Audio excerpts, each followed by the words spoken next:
Nós estamos numa sequência de mensagens que nós iniciamos há 2 domingos em Lucas.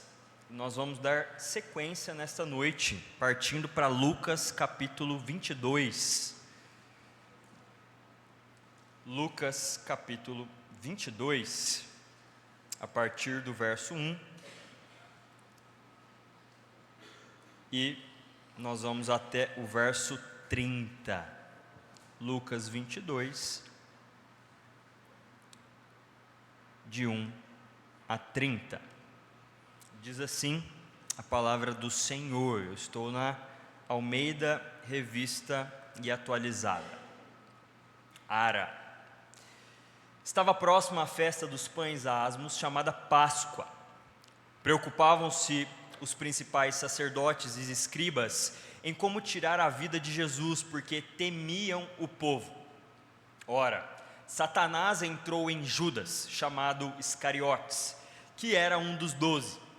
Este foi entender-se com os principais sacerdotes e os capitães sobre como lhes entregaria a Jesus. Então, eles se alegraram e combinaram em lhe dar dinheiro. Judas concordou e buscava uma boa ocasião de lhe entregar sem tumulto. Chegou o dia da festa dos pães asmos, em que importava comemorar a Páscoa. Jesus, pois, enviou Pedro e João, dizendo: Ide preparar-nos a Páscoa para que a comamos. Eles lhe perguntaram: Onde queres que a preparemos? Então lhes explicou Jesus: Ao entrardes na cidade, encontrareis um homem com um cântaro de água. Segui-o até a casa em que ele entrar, e dizei ao dono da casa: O mestre manda perguntar-te: Onde é o aposento no qual hei de comer a Páscoa com os meus discípulos? Ele vos mostrará um espaçoso cenáculo mobilado, ali fazei os preparativos. E indo, tudo encontraram como Jesus lhes dissera e prepararam a Páscoa. Chegando a hora, pôs-se Jesus à mesa, e com ele os apóstolos, e disse-lhes: Tenho desejado ansiosamente comer convosco esta Páscoa, antes do meu sofrimento. Pois vos digo que nunca mais a comerei, até que ela se cumpra no reino de Deus. E tomando um cálice, havendo dado graça, disse: Recebei e reparti entre vós, pois vos digo que de agora em diante não mais beberei do fruto da videira, até que venha o reino de Deus. E tomando o pão, tendo dado graças, partiu e lhes deu, dizendo: Isto é o meu corpo oferecido por vós, fazei isto em memória de mim. Semelhantemente, depois de cear, tomou o cálice, dizendo: Esse é o cálice da nova aliança no meu sangue, derramado em favor de vós. Todavia, a mão do traidor está comigo à mesa, porque o Filho do Homem, na verdade, vai segundo o que está determinado, mas ai daquele por intermédio de quem ele está sendo traído. Então começaram a indagar entre si quem seria, dentre eles, o que estava para fazer isto. Última perícope. Suscitaram também entre si uma discussão sobre qual deles parecia ser o maior. Mas Jesus lhes disse: Os reis dos povos dominam sobre eles, e os que exercem autoridade são chamados benfeitores. Mas vós não sois assim. Pelo contrário, o maior entre vós seja como o menor, e aquele que dirige seja como o que serve. Pois qual é maior, quem está à mesa ou quem serve? Porventura não é quem está à mesa? Pois no meio de vós eu sou como quem serve. Vós sois os que tendes permanecido comigo nas minhas tentações. Assim como meu Pai me confiou um reino, eu vô-lo confio, para que comais e bebais a minha mesa no meu reino, e vos assentareis em tronos para julgar as 12 tribos de Israel. Amém. Louvado seja o Senhor pela sua palavra. Vamos orar? Bendito e bondoso Pai, na sua presença agora nós nos achegamos mais uma vez, com o desejo do nosso coração de ouvirmos o que o Senhor tem a nos dizer. Que essa palavra nos edifique, nos constranja e que ela redirecione os nossos corações, a nossa vida, os nossos propósitos, para que de fato estejamos em conformidade com aquilo que o Senhor desejou desde o princípio para as nossas vidas. Que saiamos daqui nessa noite mais parecidos com Cristo Jesus, nos lembrando de tudo aquilo que Ele nos deixou, para que de fato possamos frutificar nas nossas vidas para a honra e glória do Teu santo nome. É assim que nós oramos e pedimos, humildemente, fala conosco neste momento. Assim pedimos em Cristo Jesus. Amém. Amém. Bom, essa é a penúltima mensagem da nossa série, uma série que ela tem um propósito bem definido desde o início: preparar o nosso coração para a celebração da Páscoa. Por vezes nós apenas vamos nos lembrar da Páscoa no dia, ou um dia que antecede, na sexta-feira, na quinta-feira, e por vezes nós, não nos preparando, nós vivemos essa Páscoa de uma forma leviana, e não com a profundidade que ela merece. Por isso, as nossas mensagens, elas têm sido direcionadas para o coração, porque a partir de um moldar de coração, a partir de princípios da palavra do Senhor, através do exemplo de Cristo, nós estamos entendendo melhor aquilo que nós precisamos viver nas nossas vidas hoje, mas também nos lembrando e nos recordando do motivo dessa Páscoa, do motivo da morte, da consumação e da ressurreição de Cristo Jesus pelas nossas vidas. Por isso, essa mensagem, mais uma vez, ela é direcionada ao seu e ao meu coração, e eu tenho me acostumado a falar sobre coração para a nossa igreja, porque talvez nós muitas vezes caímos na mentira de acharmos que o manual das Escrituras, a Bíblia é isso, ela é um manual de vida, ele por si só pode garantir para nós uma transformação de vida. E muitas vezes eu já tenho batido nessa tecla, que conhecimento que não é internalizado e não transforma coração, ele é inchaço na cabeça. Por isso, nós vamos falar mais uma vez ao coração nessa noite.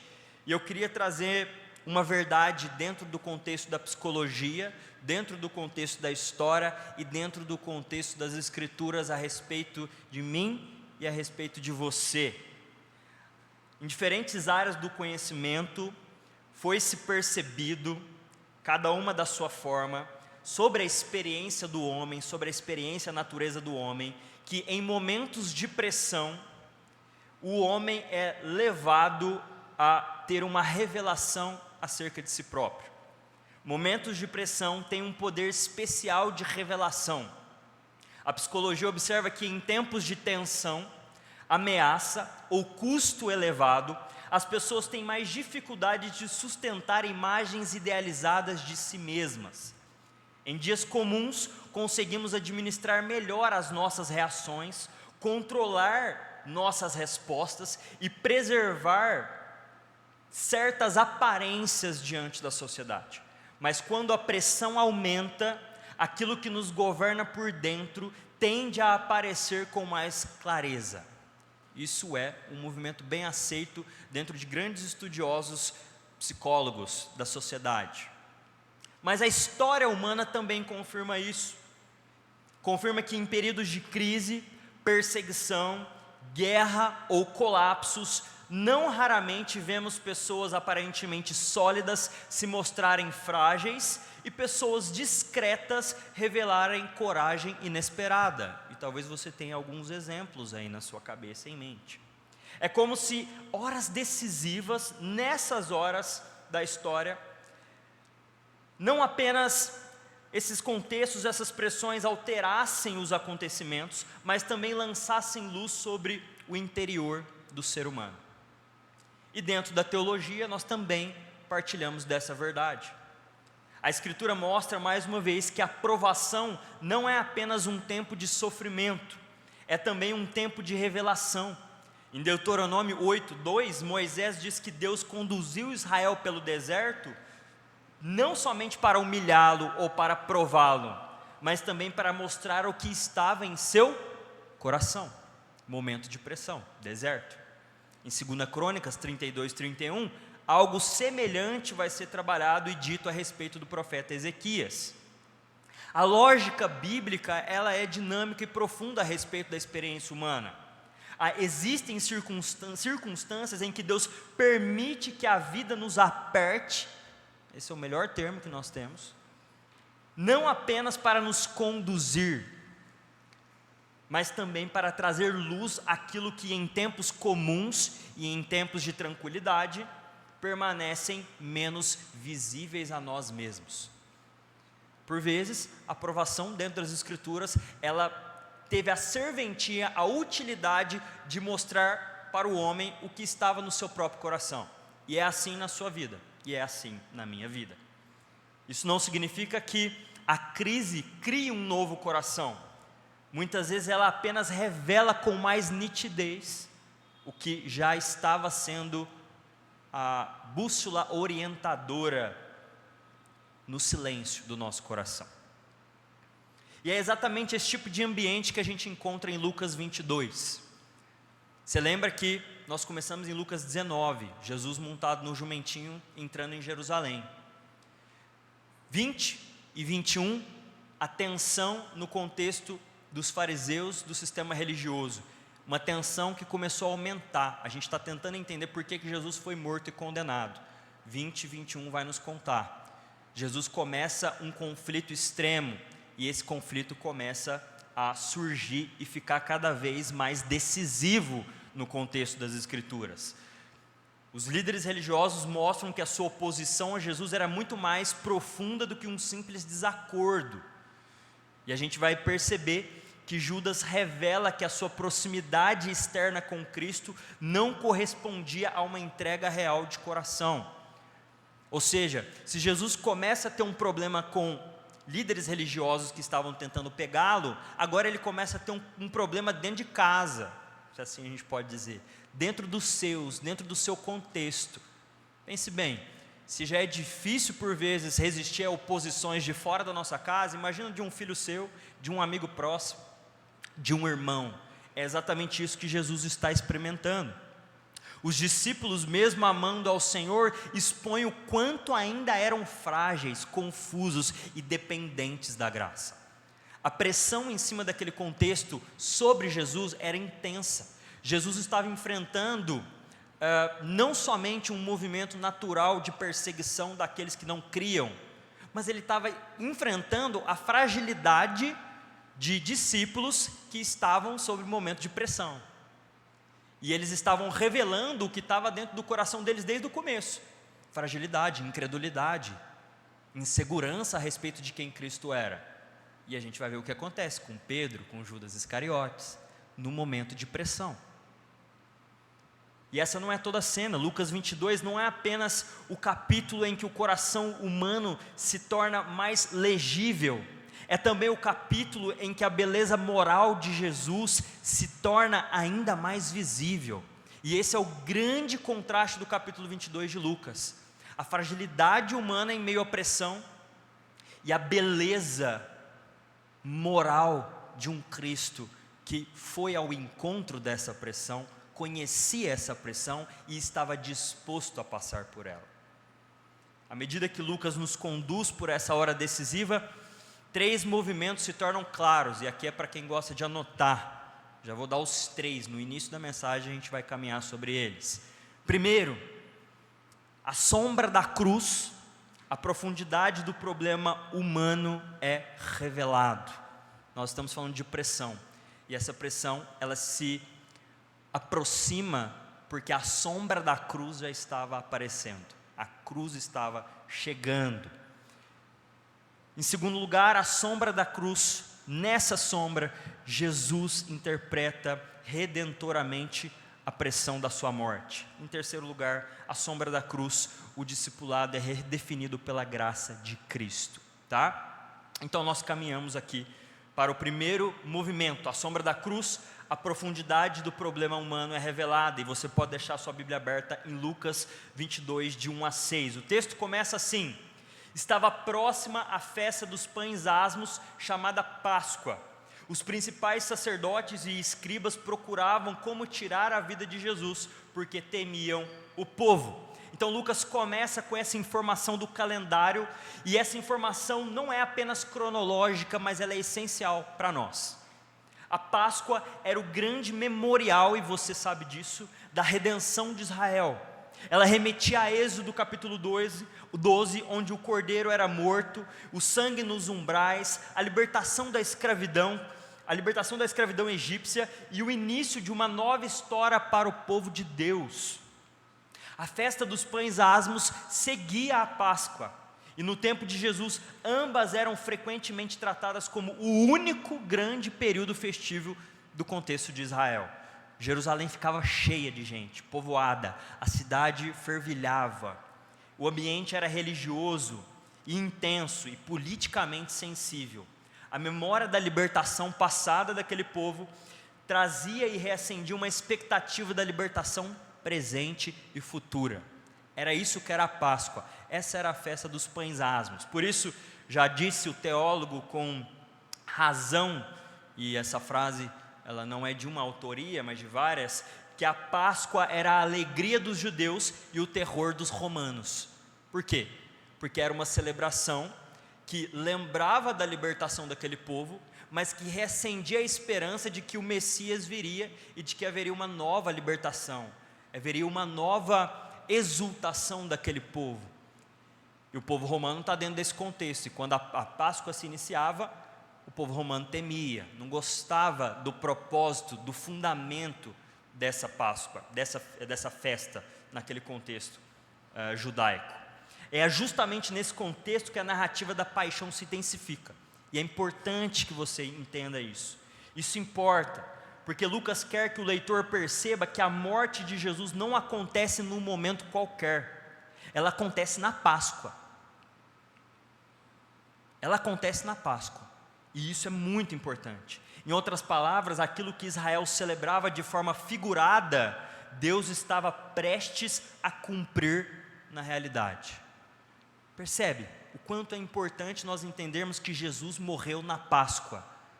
O motivo da celebração, o que essa celebração trazia para o coração do povo de Deus, a esperança, a expectativa, mas sempre numa perspectiva figurada, sempre numa história, sempre numa lembrança, algo que sempre ficava na imaginação do judeu.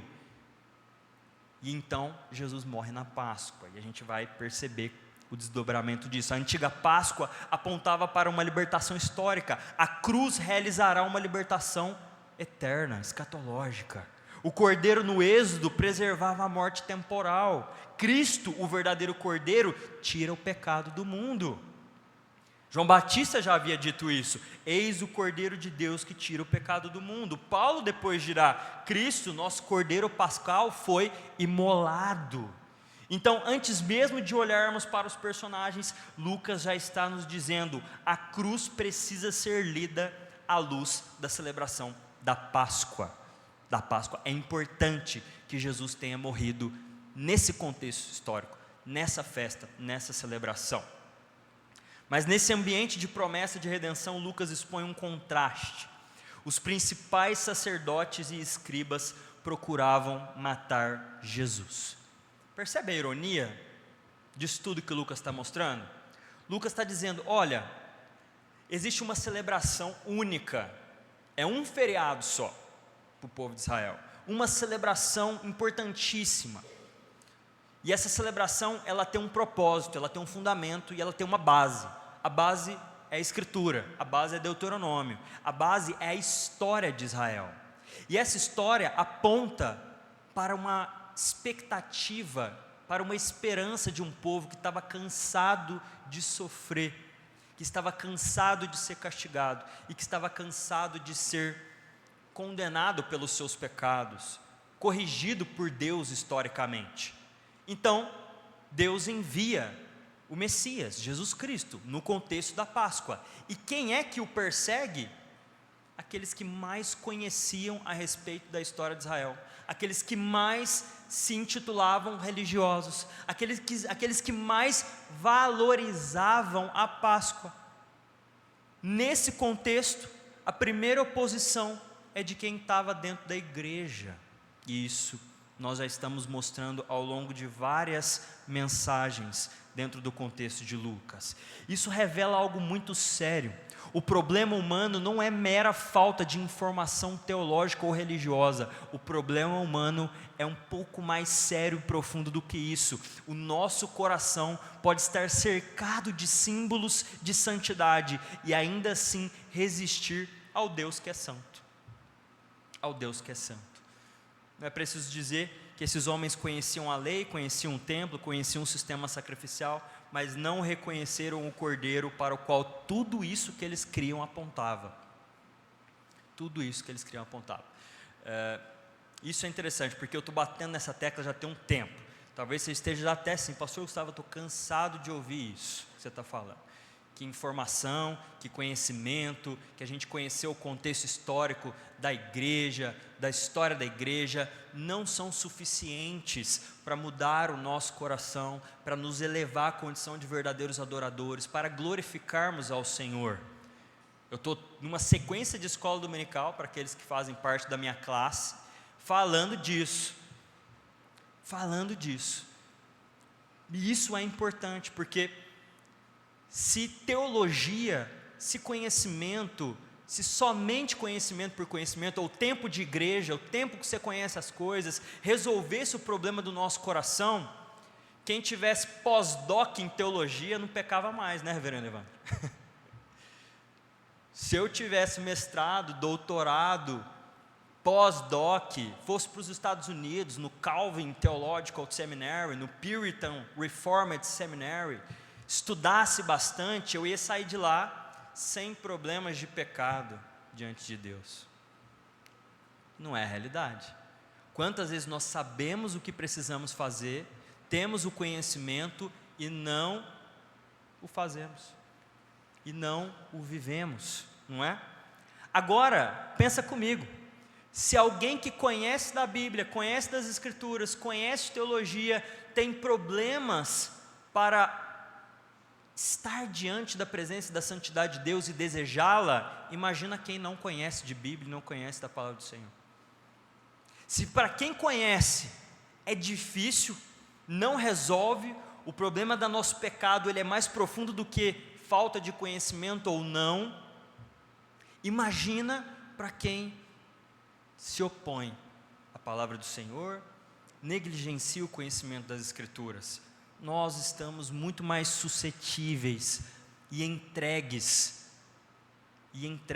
diante dessa realidade, diante dessa situação.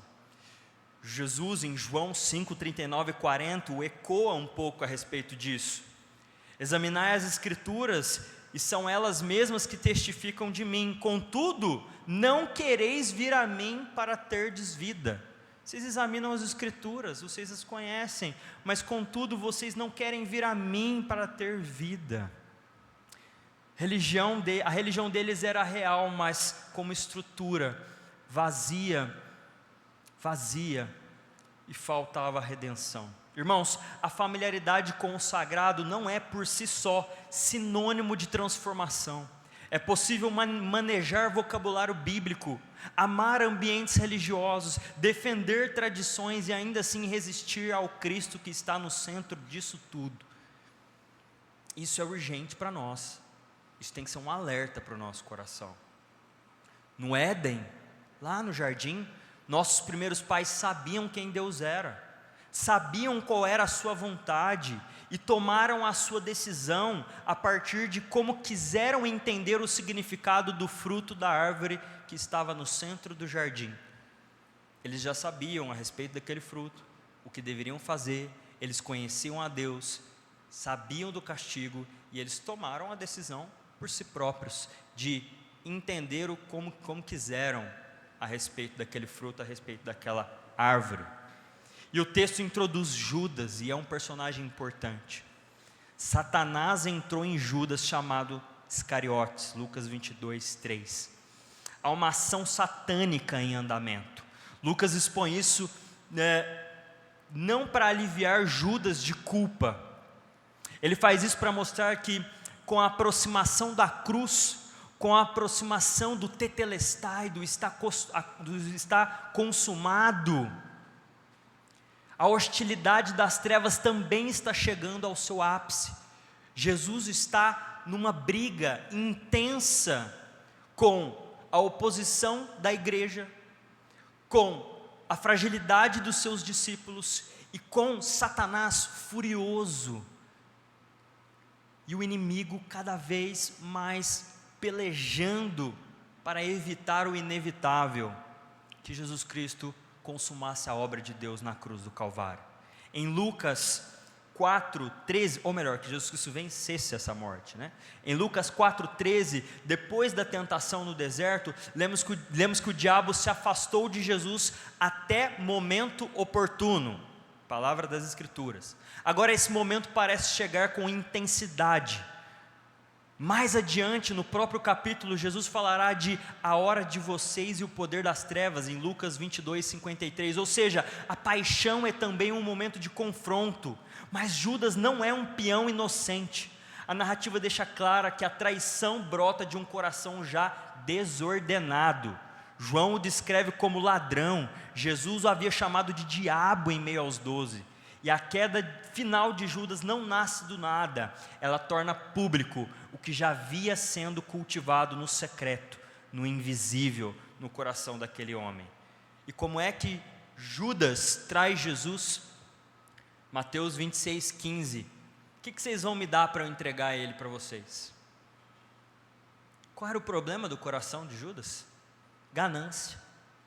Judas tinha um problema com dinheiro, que já existia, e a narrativa não nos conta que esse problema já era um problema, porque esse problema ele era invisível. Jesus sabia disso, e Jesus sabia que essa ganância, essa cobiça, essa ambição estava sendo nutrida, semeada, e que em algum momento ela ia frutificar, e frutificou. Frutificou com um beijo, e frutificou no momento de pressão, no momento em que Judas teve que fazer uma escolha, e ele tomou a decisão errada. Consegue entender aonde nós estamos querendo chegar? Onde Lucas está querendo chegar? Momentos de pressão vão revelar os frutos daquilo que nós estamos semeando no secreto, naquilo que está invisível. Lucas não tem registro nenhum para nos trazer a respeito de um problema com dinheiro que Judas tinha, a não ser no momento em que Judas traz Jesus.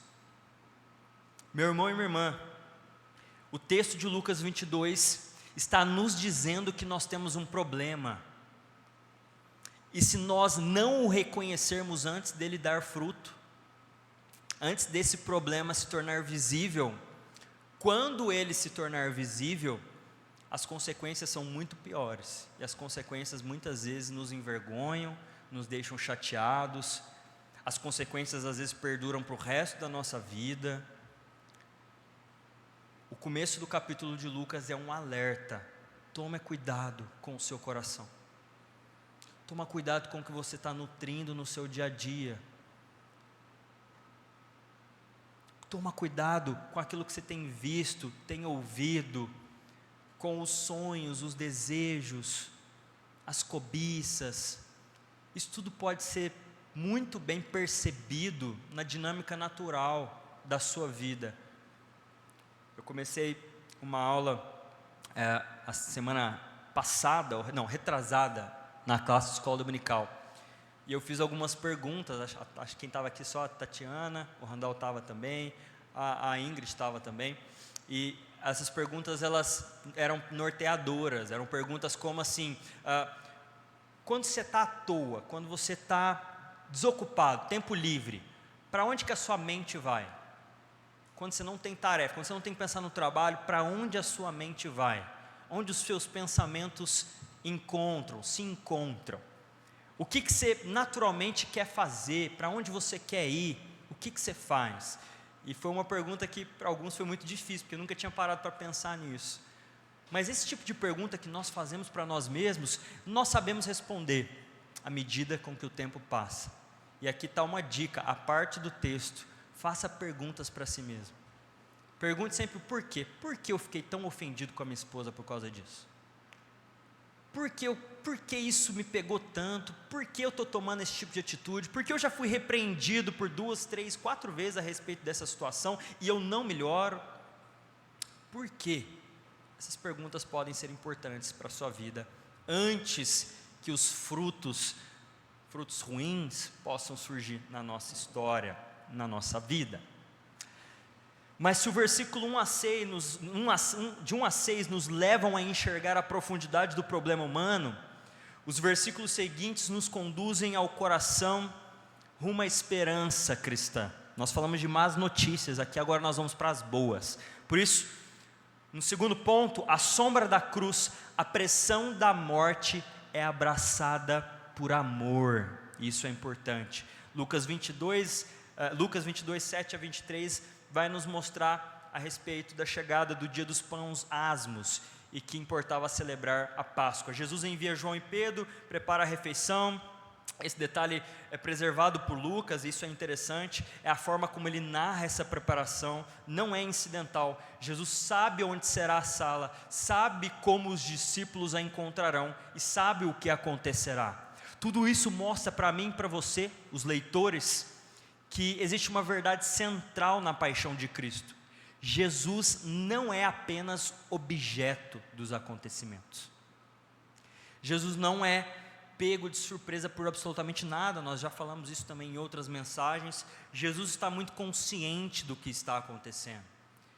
E Jesus não é mais um peão dentro da história, onde algo glorioso vai acontecer com ele, somente por um envolvimento externo de Deus, do Deus Pai, mas porque ele tinha consciência, ele estava rumando em direção a todas essas coisas. Em vários momentos do Evangelho, Jesus já havia dito que importava que certas coisas acontecessem. E como nós vimos semana passada, esse verbo necessidade aponta para um cumprimento do plano divino. O mesmo Jesus que em Lucas 9:21 firma o rosto para ir a Jerusalém, é o Jesus que agora chega de modo deliberado à mesa pascal, à mesa da Páscoa. Então ele diz: tenho desejado ansiosamente comer convosco essa Páscoa antes do meu quê? Sofrimento.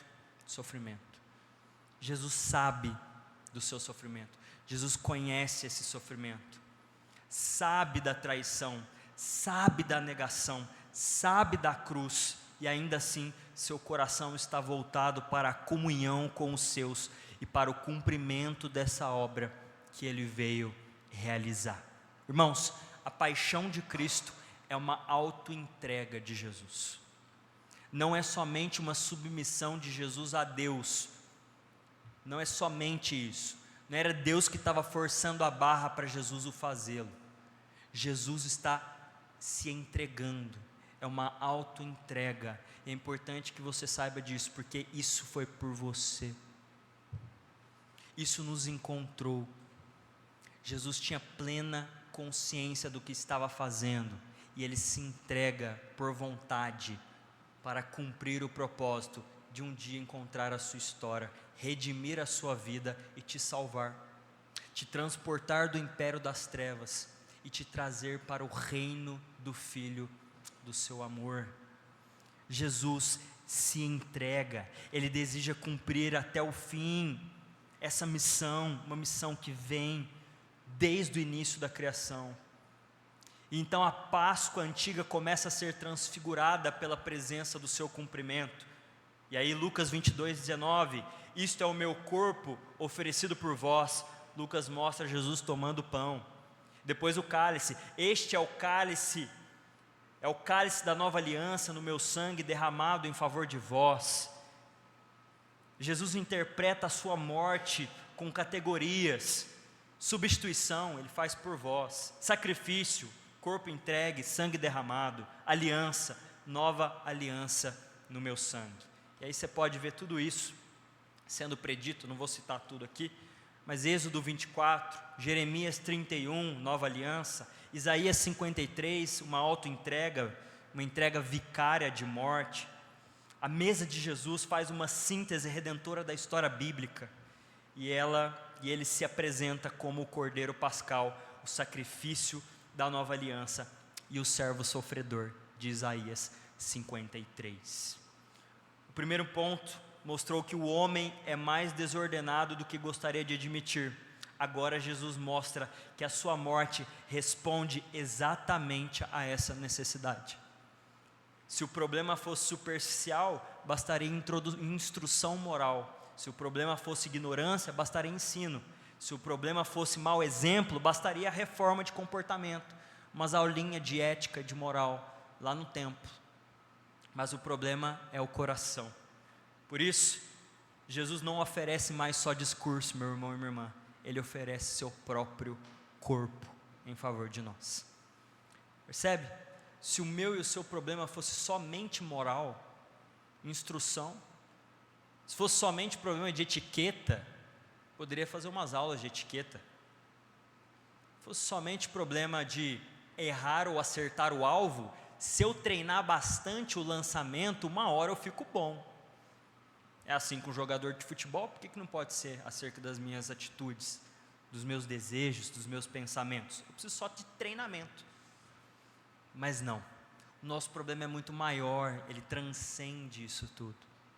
E Jesus entende que parábolas não iam resolver somente, elas eram importantes, elas traziam clareza a respeito de muito das Escrituras. Mas Jesus sabia que o meu e o seu problema precisava ser resolvido com a morte de Cristo Jesus por todos nós, e Ele vencendo e restaurando a nossa vida, vencendo a morte na cruz do Calvário, e Ele se entrega por mim, por você.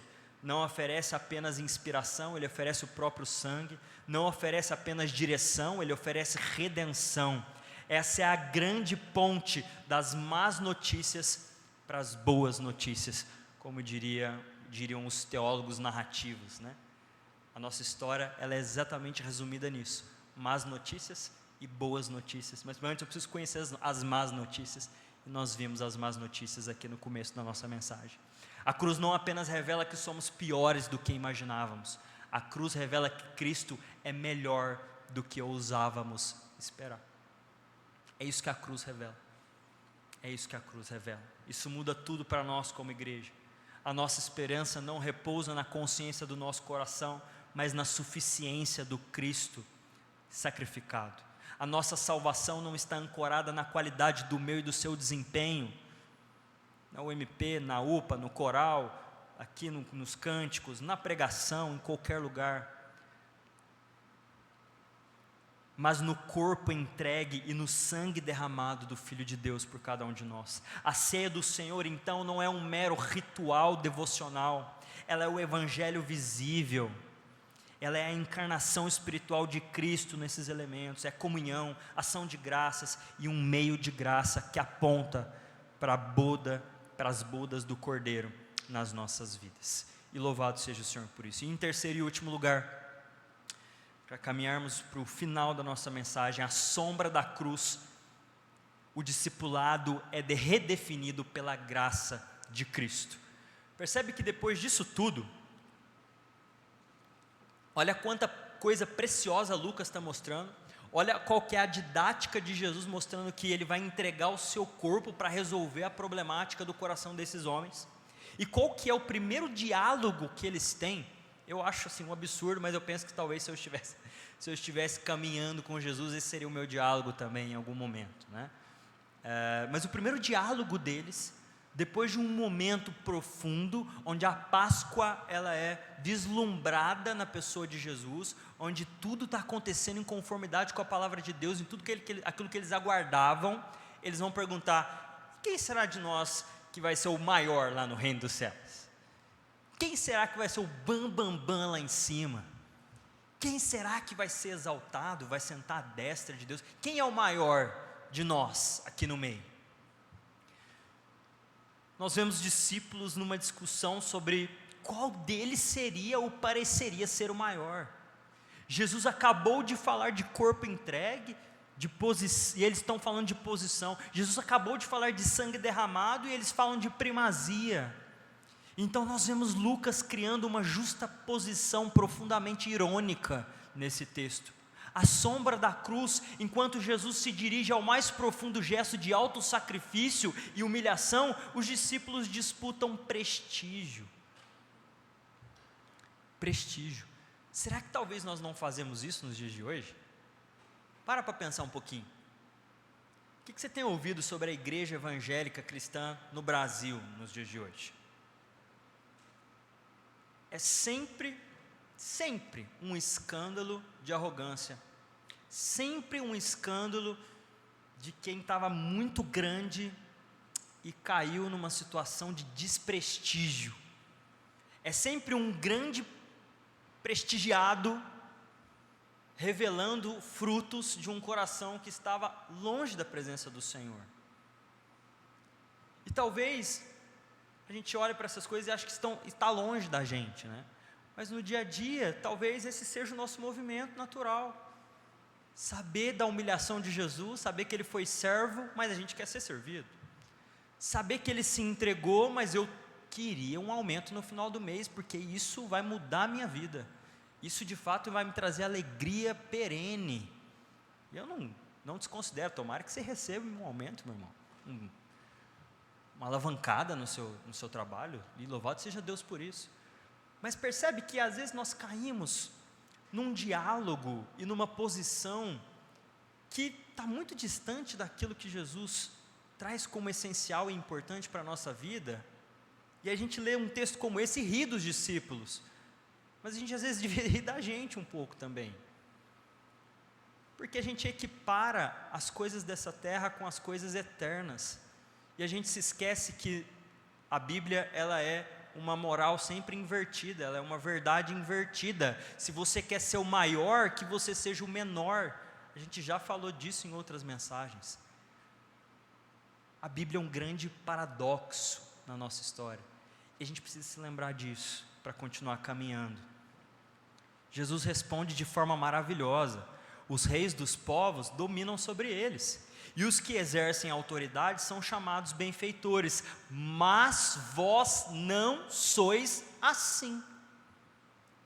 Uma ruptura de paradigma. No mundo, grandeza é domínio, no mundo, grandeza é visibilidade, no mundo, autoridade quer o nome de benfeitor, mas sem servir de fato. Mas no reino de Deus a lógica é invertida: o maior é como o menor, quem dirige é como quem serve. Lucas 22, 27, pois no meio de vós eu sou como quem serve. Não é só informação, não é só Jesus passando slides para esses discípulos e ensinando eles. É assim, eu sirvo. Lucas não vai nos contar, mas é nesse momento, e João vai dizer e vai registrar isso no seu evangelho, que Jesus começa o lava-pés. Quem assistiu The Chosen, a última ceia lá, vai ver que o The Chosen tentou pegar os 4 evangelhos e apresentar uma sequência cronológica. Ficou muito difícil, são muitas coisas, mas é lindo perceber que no meio de uma discussão como essa, Jesus se inclina e começa a lavar o pé de cada um daqueles discípulos. Porque Jesus não é somente um professor didático, Jesus é o exemplo vivo de como nós devemos viver, de como nós devemos nos portar e do que é importante nessa vida. É importante que eu e você sirvamos, irmão. É importante que a gente entregue o nosso corpo a serviço de Cristo, sempre encontrando meu irmão, minha irmã, as pessoas que não conhecem o Evangelho. É assim que é a didática do reino, olhando para quem serve. E quando você for servido, aceite, porque quando você é servido, você está dando a bênção dessa pessoa, para essa pessoa, de ter a oportunidade de servir e de ser abençoado. Mas esse serviço também é um exemplo e um estímulo para que você também sirva. Por isso que Jesus está ensinando como é que o discípulo de Jesus, o discípulo do Senhor deve viver. Ele está dizendo: olha, eu sirvo e vocês são abençoados com o meu serviço, mas eu também o sou, e sirvo para que vocês também sirvam. Esse é o movimento da igreja. Quando eu sou servido, eu quero muito servir também. Ele não diz apenas sirvam, ele diz com essência, olhem para mim. Marcos 10:45, pois o próprio Filho do Homem não veio para ser servido, mas para servir e dar a sua vida em resgate de muitos. Filipenses 2, onde Cristo, sendo em forma de Deus, assume a forma de servo, se humilha até a morte. Portanto, o discipulado cristão não é mera técnica de humildade, é conformação ao Cristo que é servo sofredor. Jesus não faz apenas correção, ele também consola. Ele reconhece que os discípulos permaneceram com ele em suas provações e lhes promete o reino, e isso é belo. Ele corrige a vaidade deles sem negar a graça que já operava neles. Sabe como que você deve receber essa mensagem nessa noite? Eu devo de fato prestar atenção, olhar para as correções, entender o que Cristo quer para mim, para eu poder melhorar a minha jornada. Mas os meus erros que nessa noite são claros para mim, não tiram de mim a graça maravilhosa da salvação e a herança incorruptível que me é reservada. É assim que Jesus está tratando os discípulos. Ele está ensinando eles a serem discípulos, ele está apontando os erros, ele está reordenando as ideias e o coração. E ele está dizendo, olha, esse reino que é meu, é de vocês também. Vocês fazem parte desse reino. O discipulado só é possível porque Cristo servo é também o servo substituto em nosso lugar. E aqui está o grande consolo para nós como igreja. Nós não seguimos a Cristo como quem se apresenta forte diante dele. Nós o seguimos como gente que precisa ser sustentada, corrigida, perdoada e restaurada. O discipulado não é a história das pessoas naturalmente impressionantes, é a história de pecadores fracos sendo mantidos pela graça de um Salvador que serve, intercede e que salva a minha e a sua alma. A minha e a sua alma. Meu irmão e minha irmã, através de Cristo Jesus, nos momentos de pressão, você pode dar frutos maravilhosos. Frutos que exalem o bom perfume de Cristo, que glorifiquem o nome de Deus e que sejam frutos eternos, onde você vai levar contigo quando seus olhos fecharem para esse mundo e abrirem na eternidade com Cristo Jesus. Preserve esses frutos na sua vida, almeje esses frutos na sua vida e viva para a glória de Deus, se lembrando da graça, da entrega e do alto sacrifício do servo sofredor por mim e por você. Amém? Que Deus nos abençoe.